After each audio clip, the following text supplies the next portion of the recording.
네, 안녕하세요, 여러분. 1월 14일 수요일 아침입니다. 이상해요. 오늘 아침에 특별히 늦은 것도 아닌데, 뭐, 똑같은 아침 시간을 진행했는데, 이상하게 시간이 평상시보다 한 5, 6분 지연이 돼가지고, 음, 이 맞지마니까야 총괄 요약을 읽고 시작하기에는 너무 늦겠다 싶어가지고 오늘 아침에는 어 맞지마니까야 총괄 요약 한 품 읽는 것도 생략을 하고 바로 개성 부처님의 오도성으로 시작을 했습니다. 네, 평상시보다 뭐 그러고 보니까 한 10분 정도 빠르게 책 공부를 시작하도록 하겠습니다.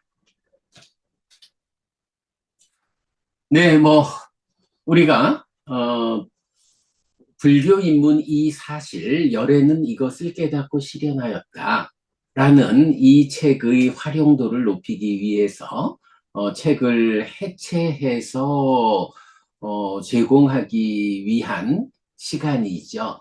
뭐 아침 독송 시간을 몇 달 할애해서 이 책을 뭐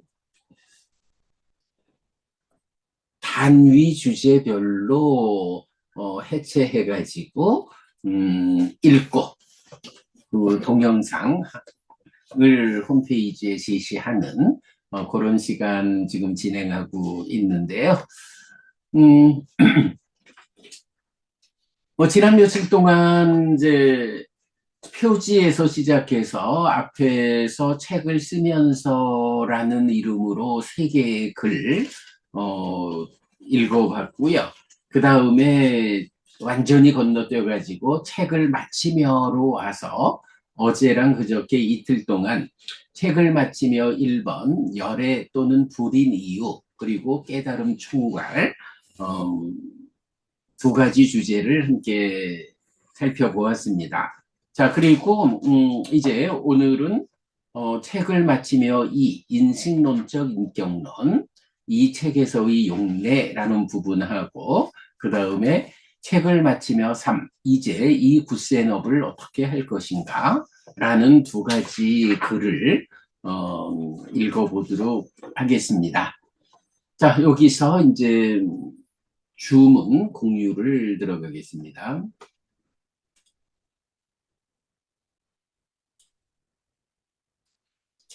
네, 책으로는 651쪽이 됩니다. 음,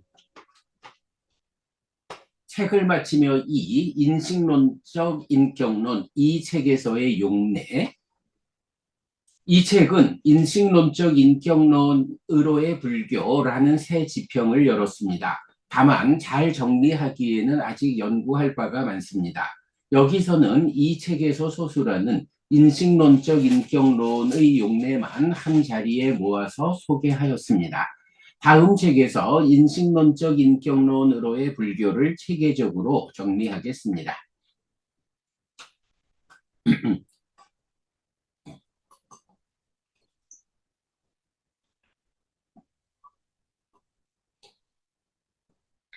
네, 이 책이 음, 앞으로 이제 이어서 뭐 들어가는 글로부터 설명이 되겠고, 책을 쓰면서에서도 언급을 한 거지만, 뭐, 이 책을 크게 보면 첫 번째는 전통과 진정의 분기점에서 심행은 상수, 그래서 심의 작용이 상과 수라고 전통적으로 해석할 것이냐, 상과 수가 심을 형성하는 작용이다 라고 어, 진정의 관점, 뭐 전통, 아무래도 뭐 붓다 고사 스님의 그 범주 안에서 해석되는 이 전통에서 벗어나서 붓다 고사 스님의 밖에서 부처님을 만나는 경을 읽는 이런 진정의 관점에서 상과 수가 심을 형성하는 작용이다. 그래서 전통과 진정의 분기점 이런 표현을 했고요. 그리고 그렇게 전통과 진정의 분기점으로 시작해가지고 우리가 해낸 일이 딱가라는 이 개념을 해석한 거죠. 그래서 이 딱가, 특히 부처님 내가 성취한 법이 무엇이냐? 딱가의 영역을 넘어선 것이다 라고 하는데, 이게 단지 사유의 영역을 넘어섰다라고 해석되어 가지고 부처님의 그 깨달음의 소회를 온전하게 드러낸다고 할 것이냐? 그러지 못하다. 딱가라고 하는 것이 뭐 윗딱가 또는 상가파 이런 생각이다, 사유다라는 것과 차별된 독립적 의미를 갖는 것이다.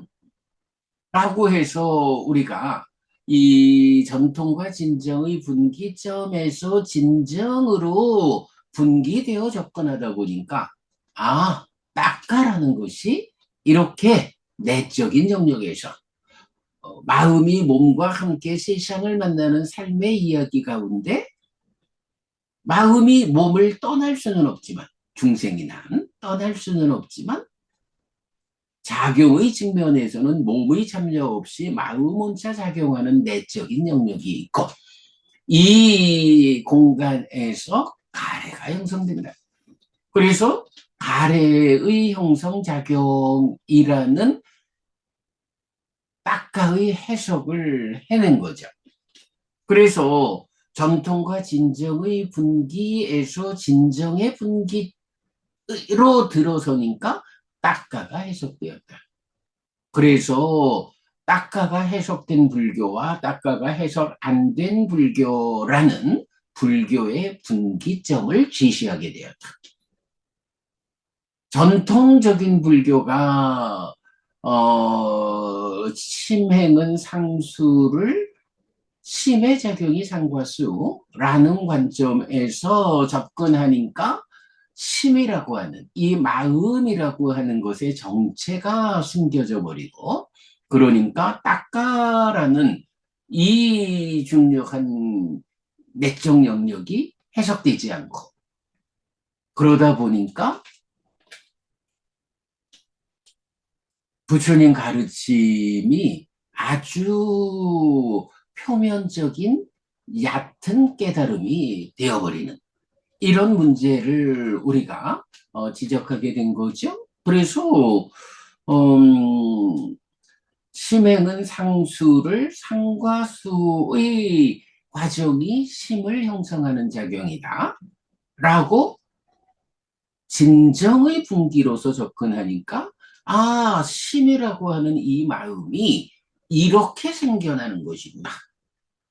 마음이 어떻게 생겨나는지 부처님이 답을 주고 있구나.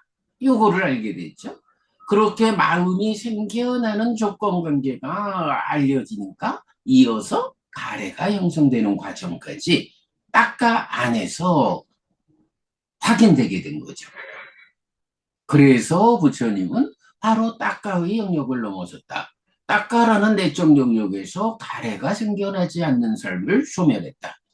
고집성제인 가래가 소멸함으로써 고멸이 실현되었다. 이게 부처님의 가르침, 깨달음이잖아요.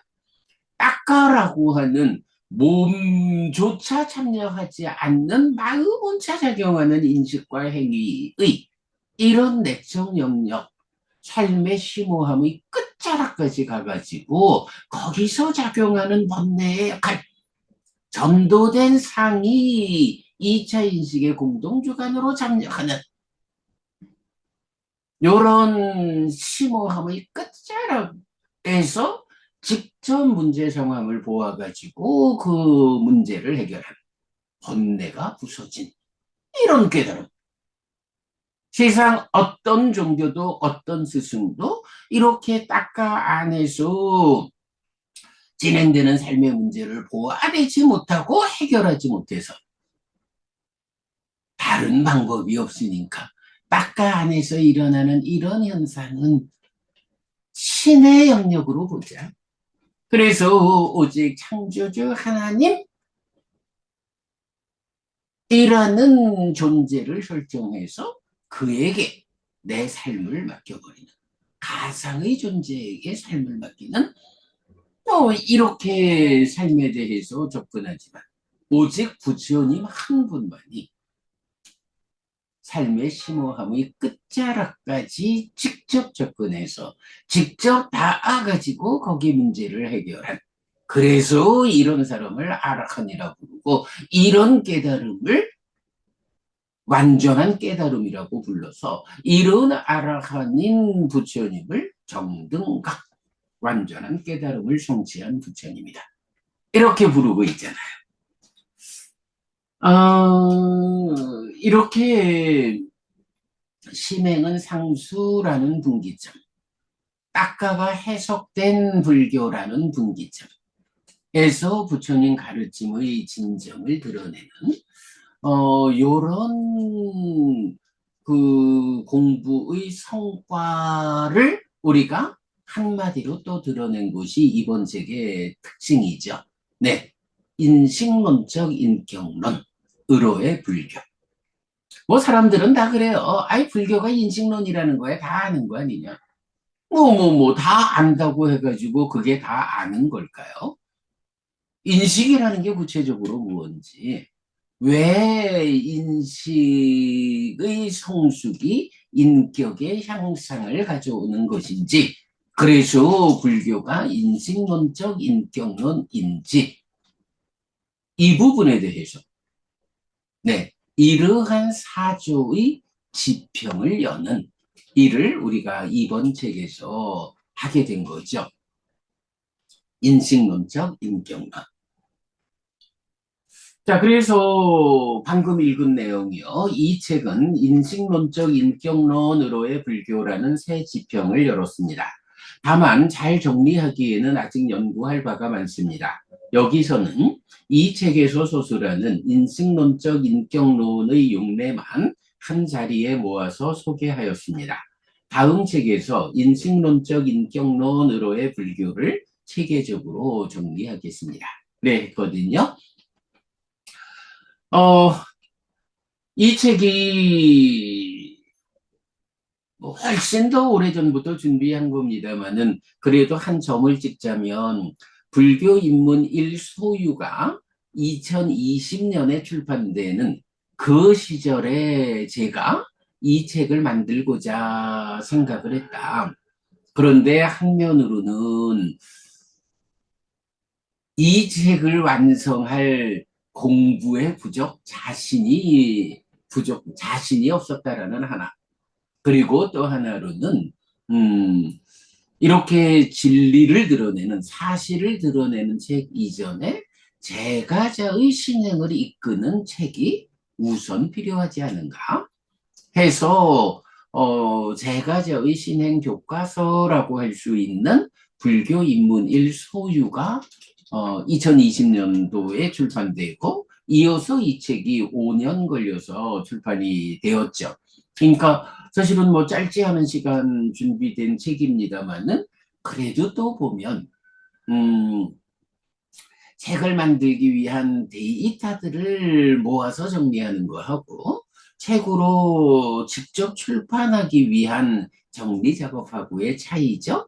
이런 출판 작업을 하는 가운데 우리가 늘 해오던 공부가 문자화되는 가운데에서 바로 식이라고 하는 것이 분별합니다.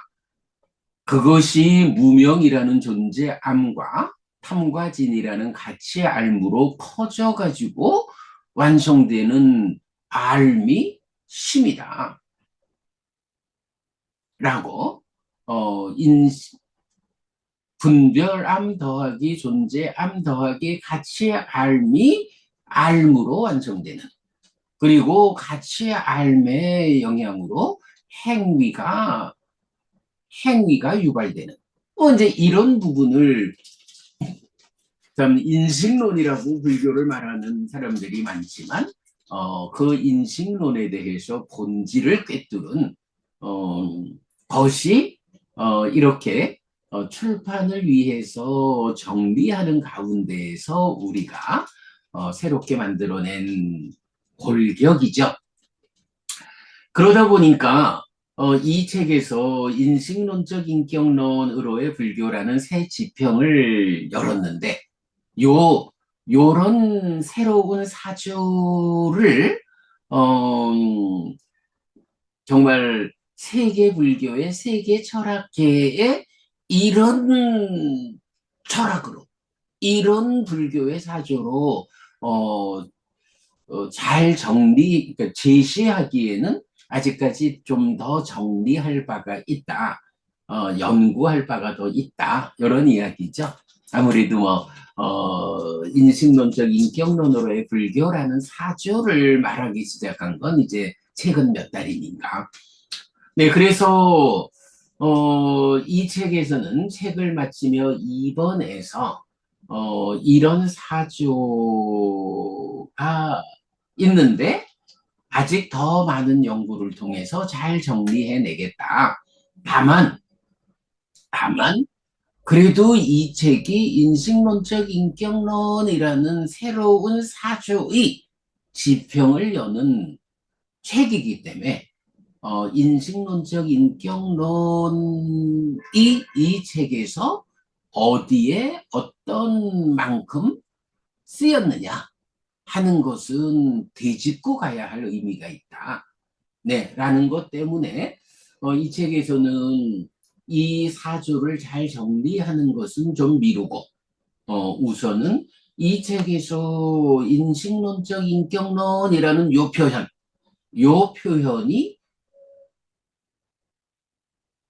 어디에서 나타나고 있는지 그 용례만 한 자리에 모아서 일단 소개를 하는 걸로 하고 이제 다음번 만들어지는 책에서는 완전히 논문 같은 책이 되겠죠. 인식론적 인격론으로의 불교를 체계적으로 정리하겠다. 네, 이렇게 말하고 있습니다.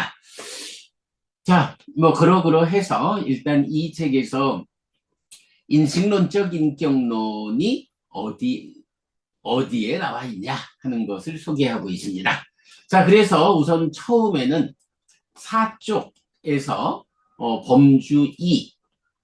네, 요거 표지 안쪽 페이지였죠. 거기서 인식론적 인격론으로의 불교의 새로운 지평을 열었습니다. 라고 해서 처음 인식론적 인격론으로의 불교라는 말을 시작했고요. 그 다음에 8쪽에서는 그래서 즉 인식은 인격입니다. 존재 암의 전도와 가치 암의 왜곡이 크면 낮은 인격의 내가 되고 전도와 왜곡이 적으면 높은 인격의 내가 됩니다. 그래서 암의 성숙은 나의 성숙입니다.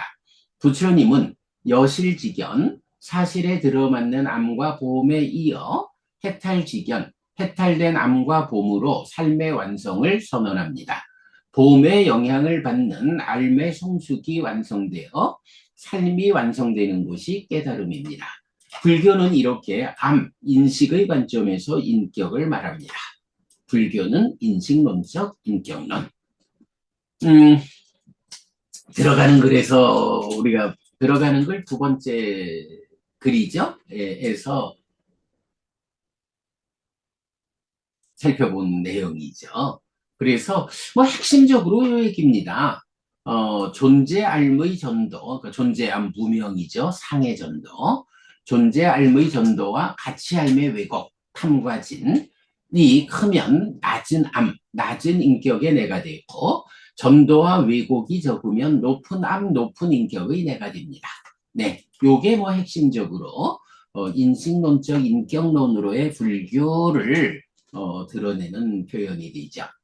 자, 그 다음에 9쪽에 가면 불교는 인식론적 인격론으로의 접근은 현대 철학과도 연결됩니다.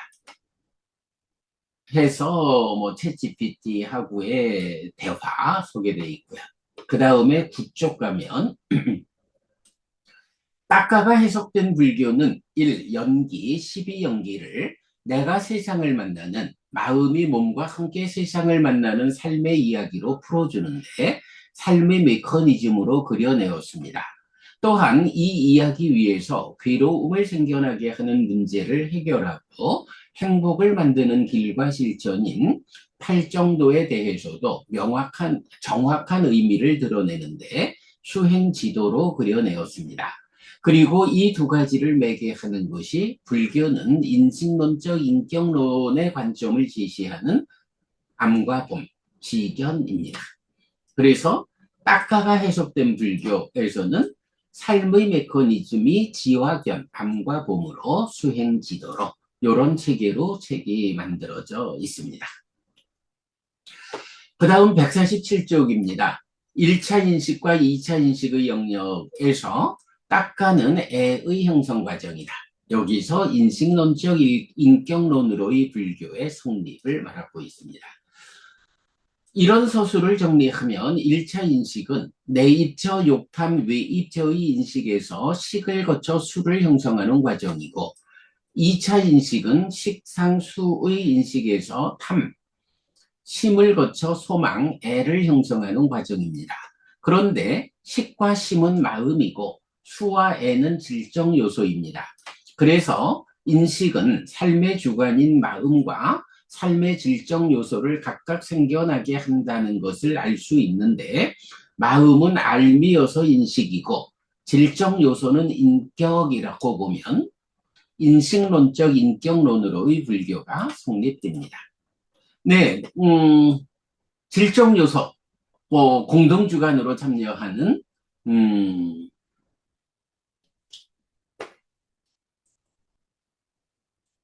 아니죠. 공동주관의 참여에 의해서 생겨나는 1차 인식의 질적 결과인 수, 2차 인식의 질적 결과인 애, 이걸 말하는 거죠. 그래서, 얼마만큼의 느낌을 경험하고, 얼마만큼의 가래 가운데 살아가느냐 하는 것이 그대로 인격을 말해준다라는 거. 이것이 올라가는 만큼 예류자도 되고 아라한으로 되고 인격이 향상해서 완성되는 이런 내용이죠.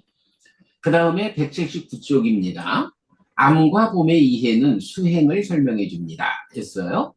알의 성숙에 의한 삶의 향상은 인식론적 인격론으로의 불교다라고 해서 수행이라고 하는 것도 결국은 암과 봄의 이해에서 설명된다. 알의 성숙에 의한 삶의 향상. 네, 이것이 수행이다라는 거죠. 그래서 깨달음은 두 단계로 얻어집니다. 여실지견과 해탈지견인데 암과 봄의 질적 향상에 의한 깨달음입니다.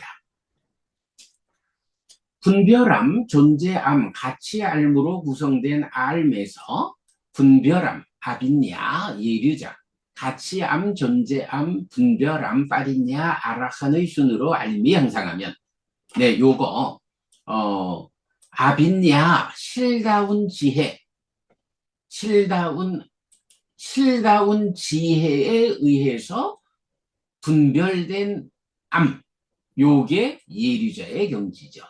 그런가 하면 빠리냐라고 하는 완전한 지혜에 의해서 분별된 알으로 살아가는 것이 아라한이다. 라는 근데 여기서는 이제 보면 아빈야를 거쳐서 빠린야로 나아가는 과정이니까 우리가 보통은 분별알에서 존재알무로 가치알무로 이렇게 나가는데 요거는 수행의 과정, 완성의 과정이니까 거꾸로 아비냐 실다운 지혜가 딱가 밖에서 완성된 분별함. 그래서 여실지견 예리자.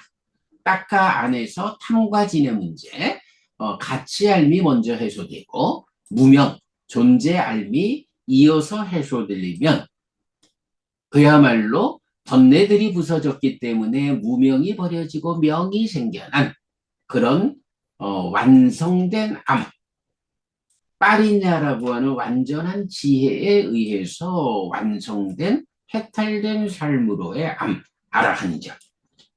네, 이런 순으로 삶을 향상하면 이 과정 지금 말씀드린 거지만 사념처 여실직연 사마타 심해탈 윗바사나 해해탈 해탈직연 해탈된 삶 이렇게 향상한 암만큼 견해의 전도가 해소되고 전도되지 않은 견해는 해탈된 삶, 해탈된 행위를 이끕니다. 네, 전도되지 않은 견해는 해탈된 삶, 해탈된 행위를 이끕니다. 네, 이렇게 179쪽에서 말하고 있고요.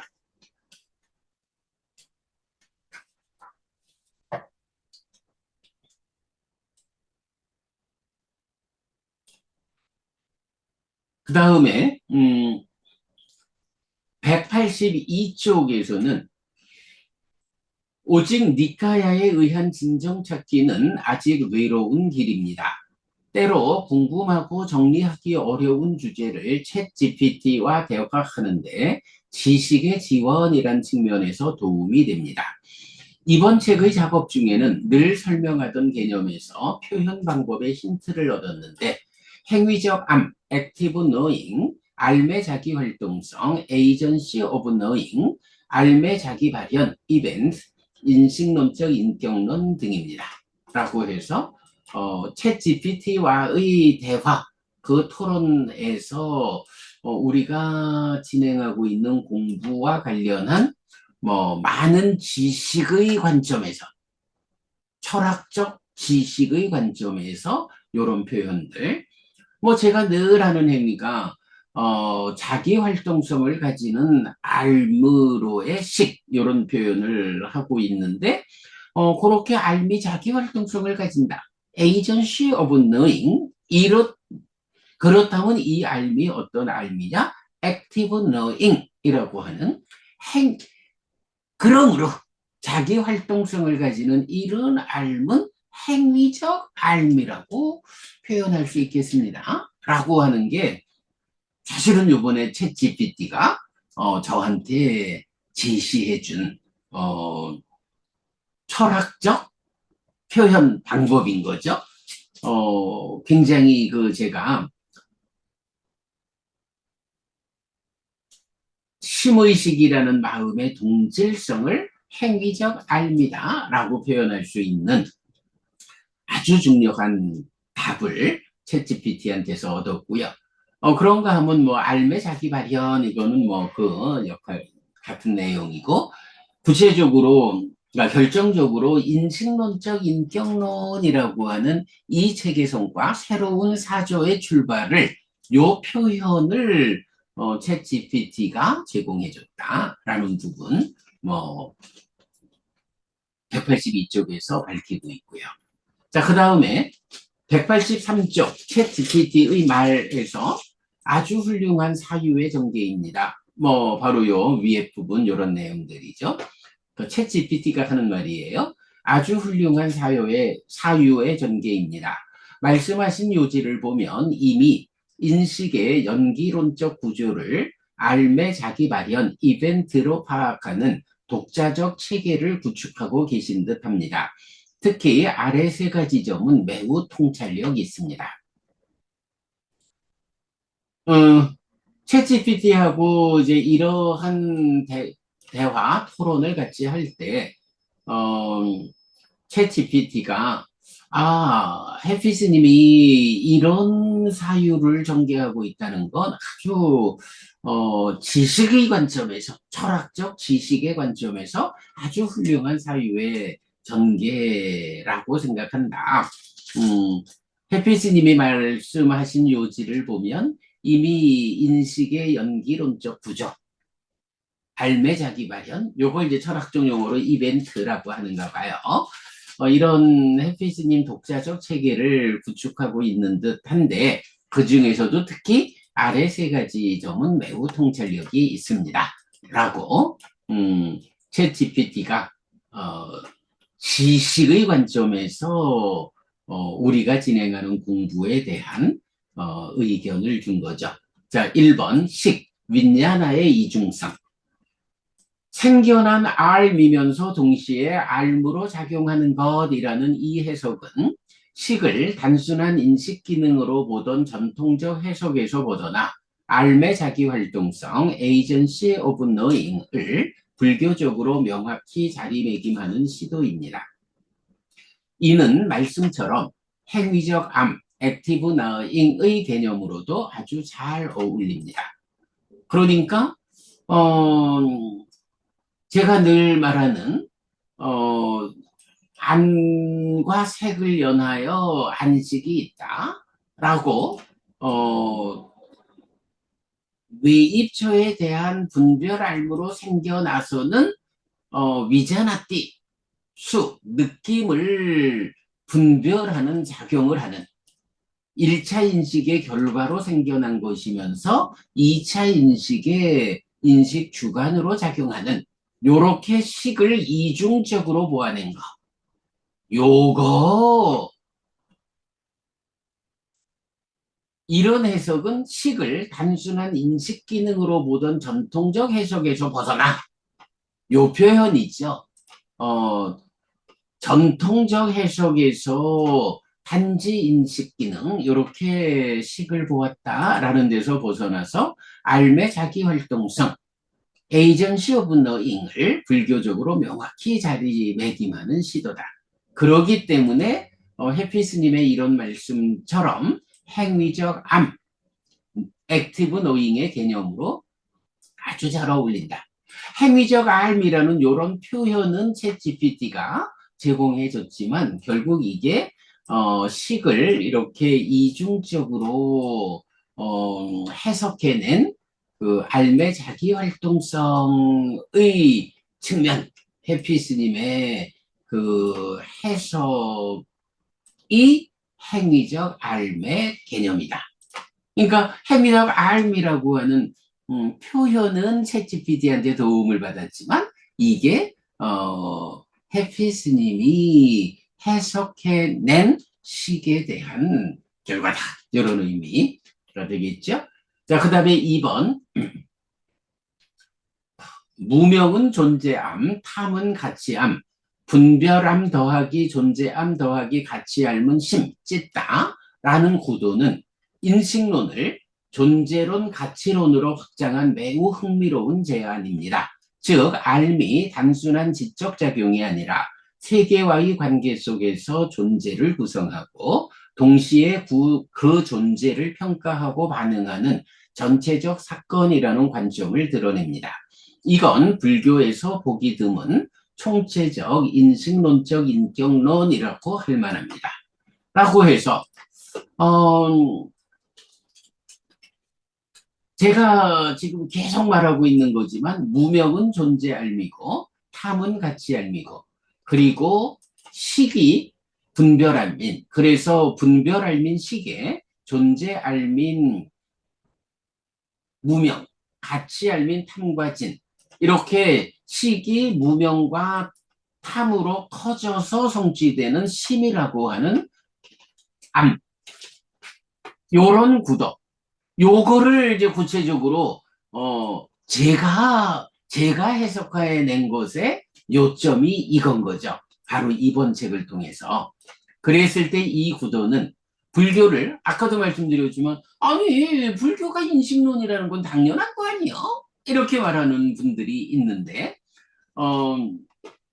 불교를 바로 이렇게 인식론에서 존재 알미라는 측면에서의 존재론, 탐이라고 하는 가치 알의 측면에서의 가치론으로 확장한 매우 흥미로운 제안입니다. 즉 알미 단순한 지적작용이 아니라 세계와의 관계 속에서 존재를 구성하고 동시에 그 존재를 평가하고 반응하는 전체적 사건이라는 관점을 했는데 이게 뭔가요? 존재를 구성한다. 세계와의 관계 속에서 존재를 구성한다. 요거 우리가 삶의 메커니즘으로도 그려내고 있지만 딱가라는 이 영역이 가래가 형성되는 영역이면서 거기에 우리가 어떻게 표현하고 있어요? 존재화라는 표현을 쓰잖아요. 1차 인식에서 욕탐이 참여하는 그 자리에서 자기화를 표현하는 것과는 차별적으로 존재화. 그럼 존재화라는 게 뭐냐? 여기서 존재라고 하는 것이 바와 이런 개념이죠. 12연기의 이유. 존재가 뭐냐 하면 번뇌의 영향 위에서 무명이 생겨나서 탐진치가 함께하는 유위적 삶을 살아가는, 그래서 무명과 가래가 함께 했을 때 몸이 무너져 죽으면 다시 몸으로 가서 몸에 구속된 존재를 형성하는 이런 거. 그 출발 자리가 어딘가요? 상이, 상락아정이라는 전도된 상으로 누적되죠. 그 중에 상락아라고 하는 요 존재에 대한 전도된 관점, 전도된 경향이 2차 인식의 공동주관으로 참여하는 것. 요걸 무명루 이렇게 말하잖아요. 그 무명루의 참여에 의해서 무명이 생겨나죠. 그러면 이렇게 존재성의 경향에 의해서 무명이 생겨난 것이 바로 중생이라는 존재가 출발하는 자리죠. 고거, 존재, 화 이렇게 부르는 거죠. 그래서 무명을 존재알미라고 해석해낸 이것이 세계와의 관계 속에서 존재를 구성하는 거다. 이런 표현이고요. 그런가 하면 정상이라는 가치를 가지는 전도된 상이 2차적으로 2차 인식의 공동주관으로 참여를 하면 무명 위에서 탐이라고 하는 좋은 거요 라는 가치가 실린 가치알미 생겨나는 거죠. 거기에 괴로운 느낌에 대한 저항의 상이 참여했을 때는 어떻게 되나요? 진이라고 하는 싫은 거요, 나쁜 거요 라는 가치알미 생겨나죠. 그래서 좋은 거라는 이 가치알미 작용해서 접근하려는 행위를 유발하고, 나쁜 거, 싫은 거요 라는 이 가치알미 작용해서 멀어지려는, 거부하는 행위를 유발하는 이런 부분을 우리가 해석해냈죠. 그게 뭔가요? 그 존재를 평가하고 반응하는 전제적 사건, 이렇게 표현하고 있는 거죠. 그래서 이게 바로 불교에서 보기 드문, 아직까지 이렇게 불교를 해석하지 못한 총체적 인식론적 인격론이라 할 만합니다. 라고 하는 바로 요 대화를 통해서 제가 인식론적 인격론으로의 불교라는 새로운 사조를 지평을 열었다. 그렇게 이제 표현하고 있는 거죠. 요거 사실 우리가 정말로 딱가를 해석해가지고 삶의 메커니즘을 그려내는 이 과정에서 뭐 존재화, 자기화 이런 것을 다 차별적으로 이해할 수 있는, 해석해낼 수 있는 그런 메커니즘의 전체적인 이해. 사실은 이 메커니즘이 뭐예요? 연기잖아요. 12연기잖아요. 부처님의 깨달음, 연기가 이렇게 해석된 거거든요. 2000년 넘는 세월을 해석되지 못하던 전통이라는 굴레 안에서 드러나지 못하던, 감추어졌던 부처님의 깨달음 연기가 이제 우리에게서 해석되는 삶의 메커니즘으로 그려지는, 이게 우리가 말하는 불교를 부처님에게로 되돌리는 불사의 몸통이죠. 네, 요런 부분을 바로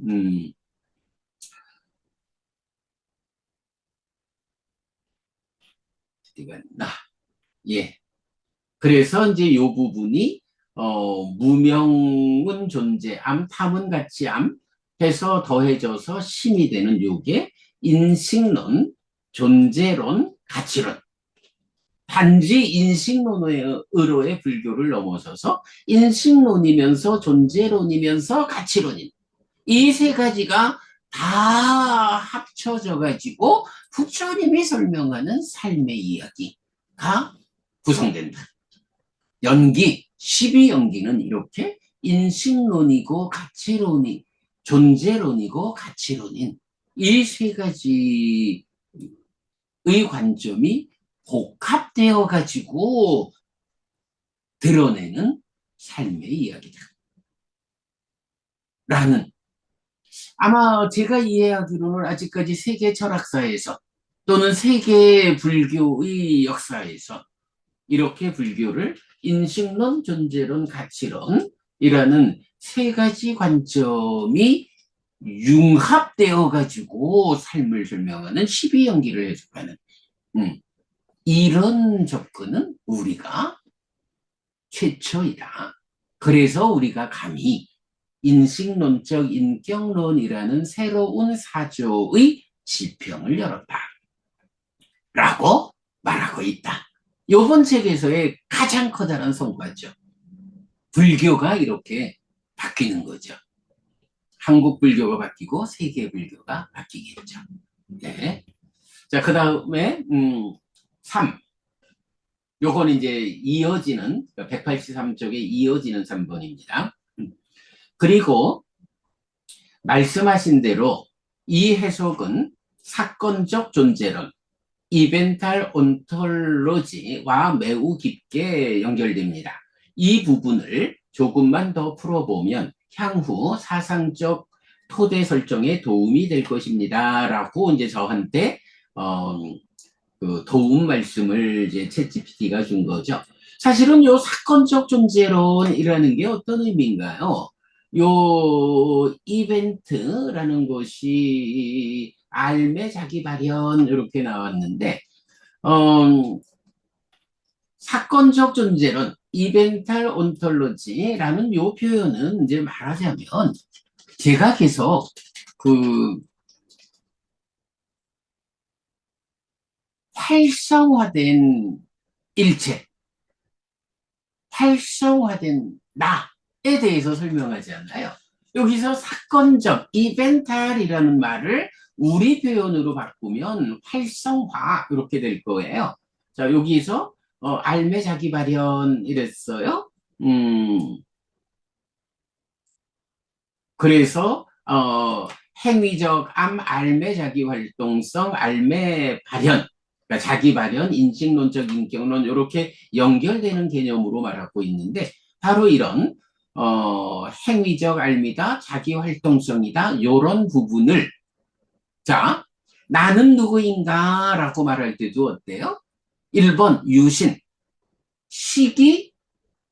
식에게 몸이 있는 상태다. 요거 그대로 삶의 과정에서 파생되는 수상행들이 함께해서 오온, 오치온이라는 내가 된다. 그리고 요것이 살아서 활동하는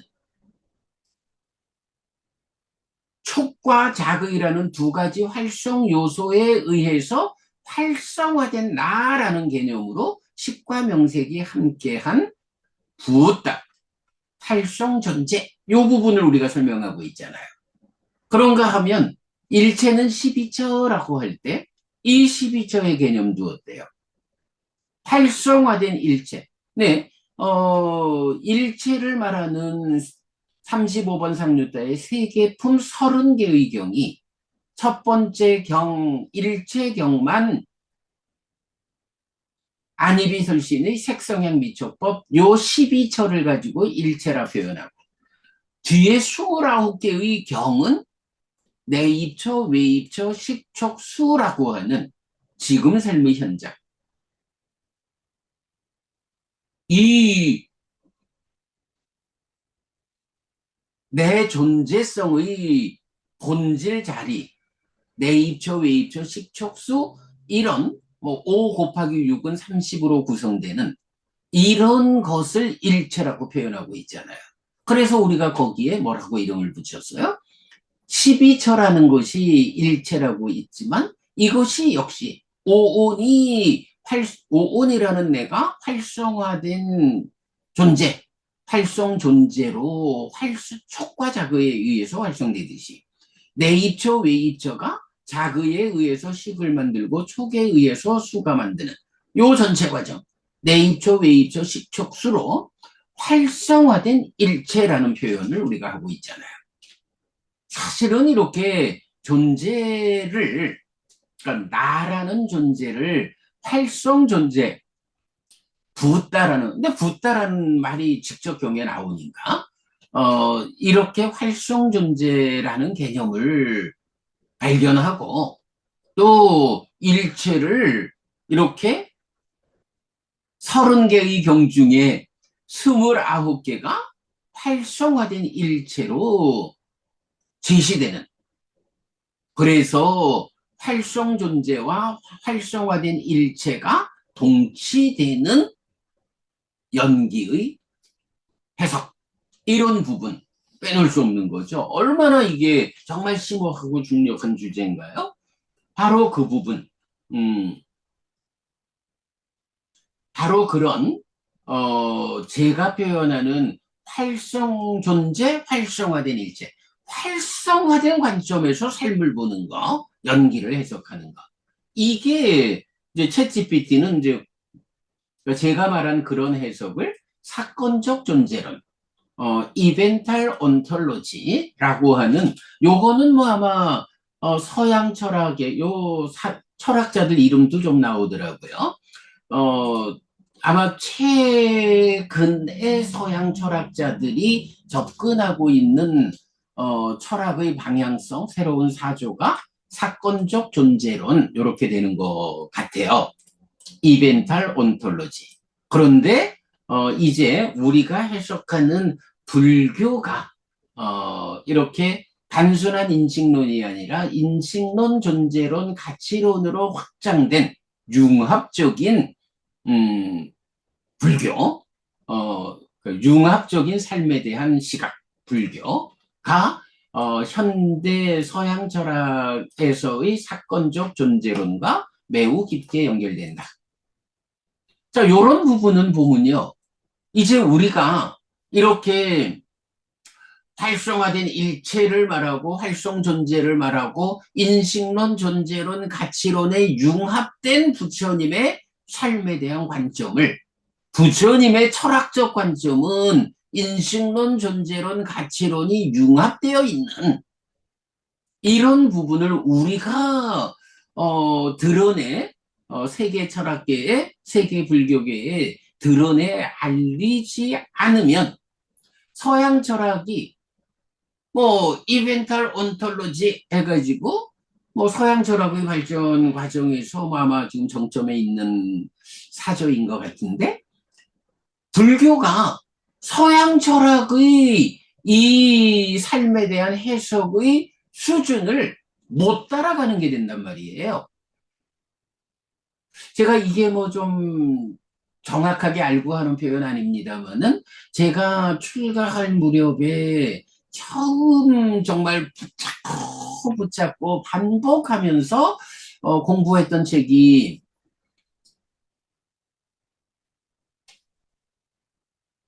전재성 박사님의 박사 논문이죠. 그, 원시불교의 연기론인가요? 잠시만요.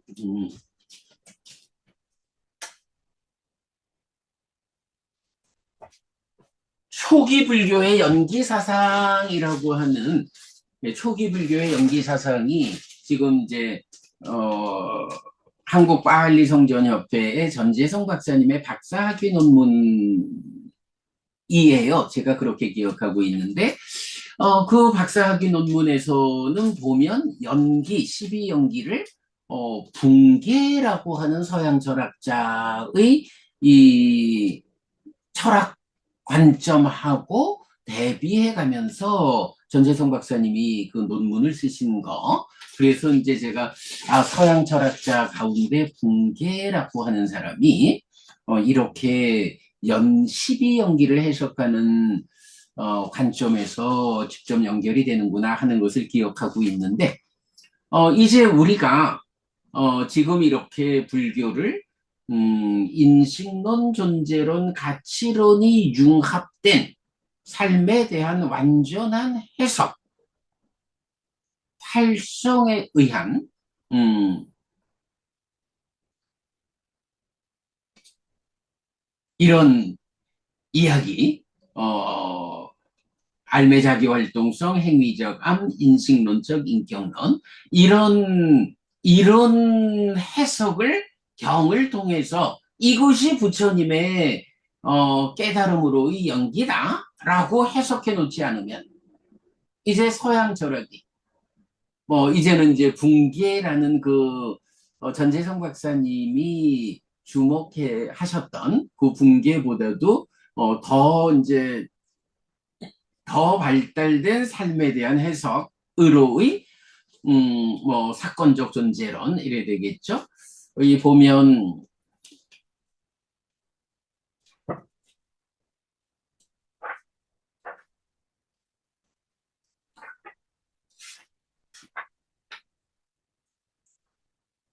어, 이게 보면 사건적 존재론 해서 뭐 들레즈, 메를로 퐁티 뭐 요런 그 철학자들 이름도 나타나고 그래요.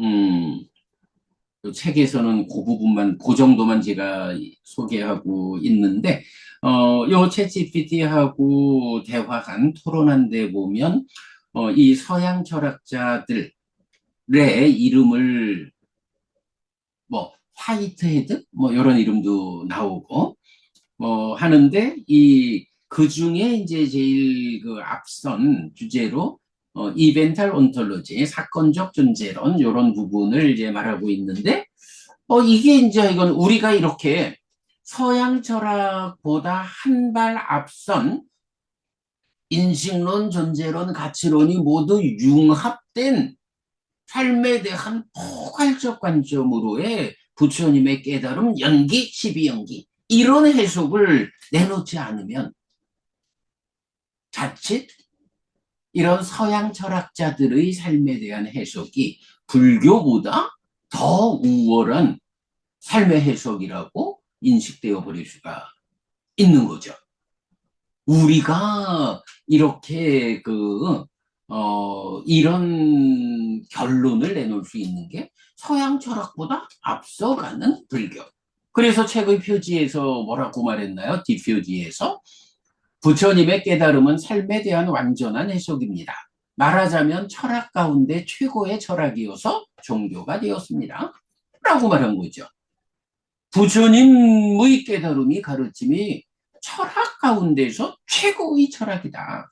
이런 부분을 우리가 이렇게 우리가 인식론적 인격론이라고 하는 새로운 사조 인식론과 존재론과 가치론이 융합되어 가지고 드러나는 인격론의 인격의 완성 이런 네, 이렇게 우리가 불교를 해석해서 드러낼 수 있을 때 서양 철학이 아무리 열심히 삶에 대한 그 철학적 사유를 해도 그 위에 부처님의 완전한 해석이 있다.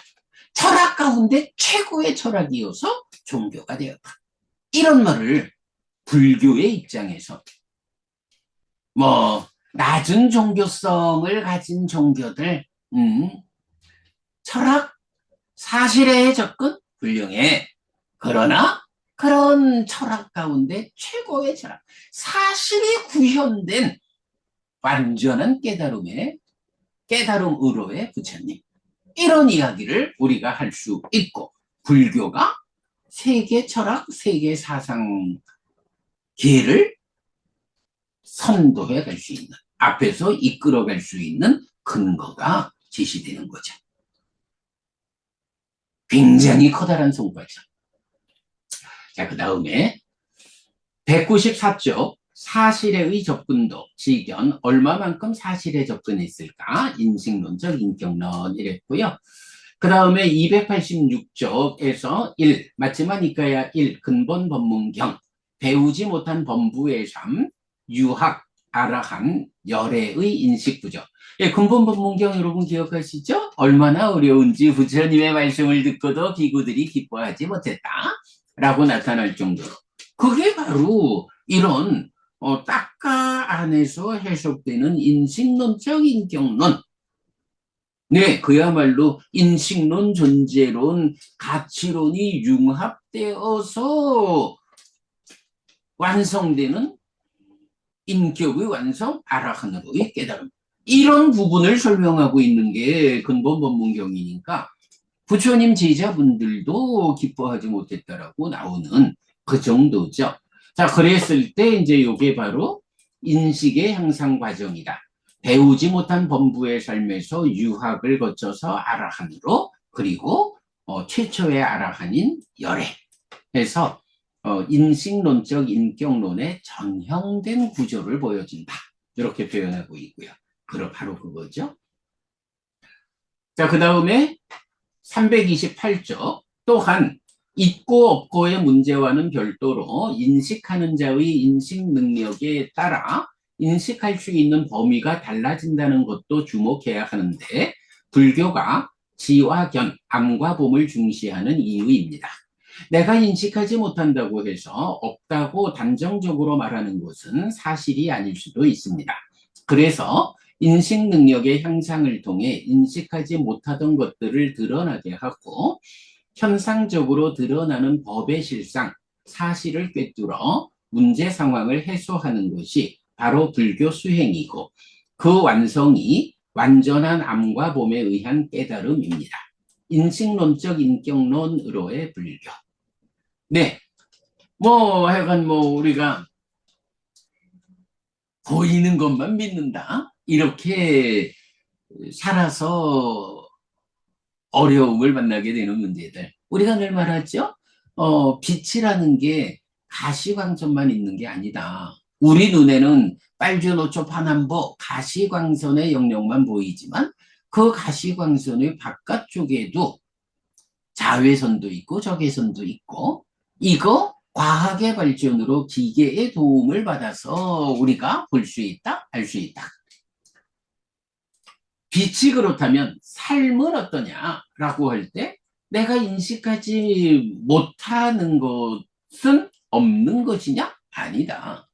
여기서는 네, 과학은 빛은 과학, 기계의 도움을 받아서 보이지 않는 걸 보지만 삶의 문제에서는 수행의 도움을 받아서 보지 못하는 것을 보는 능력을 얻는다. 네, 그래서 수행을 통해서 인식 능력이 향상할 때 인식 능력의 향상에 의해서 현상적으로 드러나는 법의 실상을 꿰뚫어 문제 상황을 해소하는 것.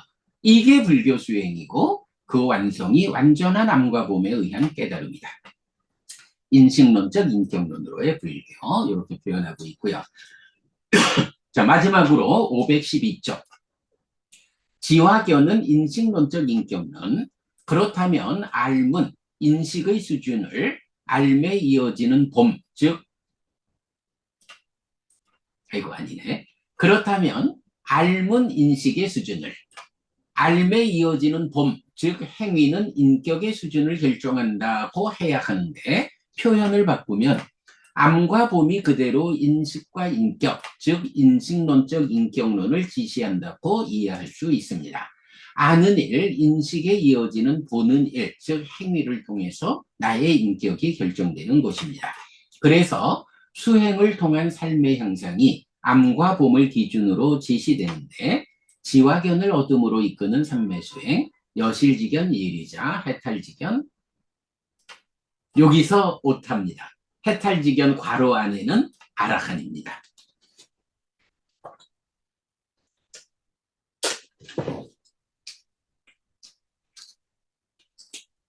해탈지견 아라한 두 번째 발견한 오탑입니다.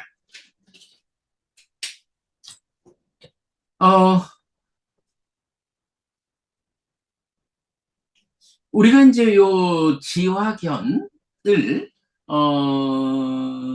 메커니즘과 수행 지도를 매개하는 중간거. 이래서 이제 지화견을 이 책에서 그야말로 삶의 메커니즘과 수행 지도만큼 커다란 비중을 가지고 지화견에 대한 이야기를 이 책이 담고 있다고요. 뭐 결국은 지화견에 의해서 인식론적 인격론 이래 되는데 그러니까 계속 해오던 표현으로는 인식의 향상에 따르는 인격의 그러니까 인식의 성숙에 따르는 인격의 향상 해서 말하면서 이제 인식이라는 건 당연히 알미고 어,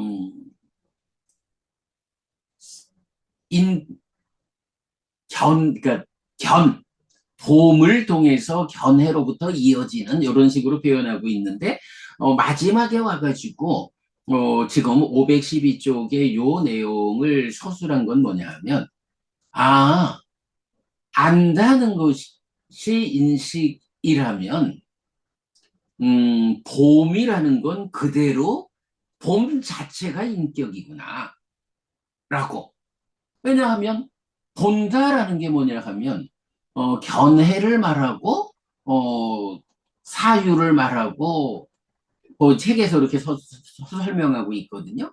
그러니까 견해부터 시작되는 행위거든요. 행위라는 게 뭔가요? 우리가 와세타경 주로 말하지만 태어남이 삶을 결정하지 않거든요. 행위가 삶을 결정하지 않아요.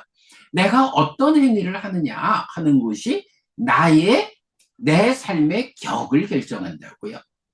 행위에 따라서 인간도 되고 행위에 따라서 신도 되고 행위에 따라서 아라한도 되고 그죠? 해탈된 삶을 살아가는 존재가 아라한이라는 완성된 인격을 갖춘 자잖아요.